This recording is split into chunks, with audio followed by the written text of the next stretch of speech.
সেটা আমাদের প্রতি ভালোবাসা থেকে সহযোগিতা করেনি, বরং তারা পাকিস্তানের বিরুদ্ধে তাদের শত্রুতার কারণে আমাদেরকে সহযোগিতা করেছিল।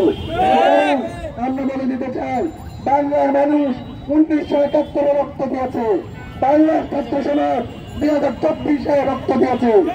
সুতরাং প্রয়োজনে আরো হাজারবার রক্ত দিব, তবে বাংলার মাটিতে ভারতীয় আধিপত্যবাদকে কোনোভাবে আমরা সহ্য করব না।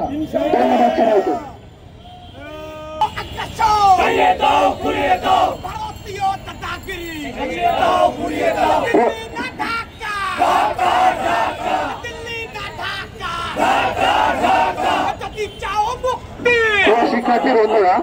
শিক্ষার্থী বন্ধুরা,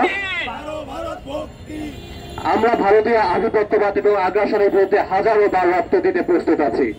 আমাদের বুকের রক্ত শেষ হয়ে যাবে, তবু আমরা ভারতীয় আগ্রাসনের বিরুদ্ধে রুখে দাঁড়াবো ইনশাআল্লাহ।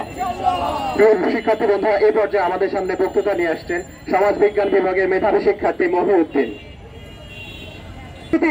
আপনারা জানেন, আমরা এমন একটা অবস্থায় এখানে উপস্থিত হয়েছি যখন বর্ডারে নৃশংসভাবে আমাদের বোনকে হত্যা করা হয়েছে।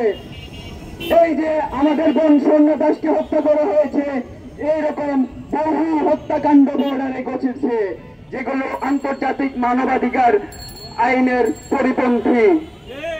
আপনারা দেখেছেন, বর্ডারে ফেলানি হত্যাকাণ্ডের বিচার হয়নি, এখন আবার স্বর্ণা দাসকে হত্যা করা হলো।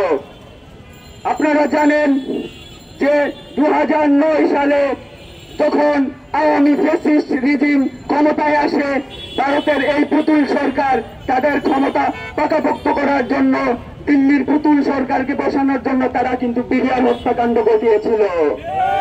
এই বিডিআর হত্যাকাণ্ডের ফলপ্রসূতে কিন্তু এতদিন টিকেছিল এই হাসিনার ফ্যাসিস্ট সরকার। আপনারা জেনে থাকবেন যে 2001 সালে আমাদের যে বিজিবি, সেটার নাম ছিল বিডিআর। 2001 সালে বড়াইবাড়ি সীমান্তে কিন্তু ভারতের বিএসএফ এর সাথে আমাদের বিডিআর এর যুদ্ধ হয়েছিল। সেই যুদ্ধে আমাদের বিডিআর ভাবে আমাদের বড়াইবাড়ি গ্রামে আক্রমণ করেছিল, কিন্তু তারা জয়ী হতে পারেনি। তাদের অসংখ্য সেনা কিন্তু সেখানে মারা গিয়েছিল। তারা তাদের 16টি সৈন্যের লাশ নিয়ে যেতে পারেনি, এছাড়াও অসংখ্য লাশ নিয়ে গেছে, যার একজ্যাক্ট কোনো সংখ্যা জানা যায়নি। তো দিল্লিকে হুঁশিয়ার করে সেই 2001 সালে বড়াইবাড়ির যুদ্ধের কথা স্মরণ করিয়ে দিতে চাই। সেই গোলাম হাসিনা সরকার এখন আর বাংলাদেশে নেই। বাংলাদেশের যে বিজিবি বাহিনী এখন আর আপনাদের গোলামি করবে না। বিজিবি এখন জনগণের ম্যান্ডেটে